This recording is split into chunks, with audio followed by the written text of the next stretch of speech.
Sa patuloy na pagpapaigting ng kampanya kontra illegal na droga, Calabozo ang nakatalang top 10 city-level high-value individual sa ikinasang bypass operation ng mga otoridad sa Davao City. Tinutukan yan ni Patrolwoman Bernamay Lapus.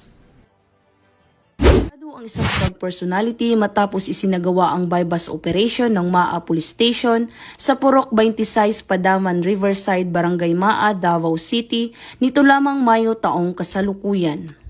Kinilala ni Police Major Philip Dave E. Udin, officer in charge ng Maa Police Station, ang suspect na si alias Brian, 34 anyos, isang barker, na residente sa Purok G's, Rojas Boulevard, Davao City, na tinaguri ang top 10 city-level high-value individual sa nasabing lugar. Na-recover mula sa suspect ang 2 pakete ng hinihinalang shabu na tinatayang nagkakahalaga ng 48,000 pesos at bypass money na ginamit sa operasyon. Samantala, ang suspect ay kasalukuyang nasa kustodiya na ng Maa Police Station para dumaan sa tamang disposisyon at karagdagang investigasyon kaugnay sa kasong paglabag sa RA 9165 o ang Comprehensive Dangerous Drugs Act of 2002.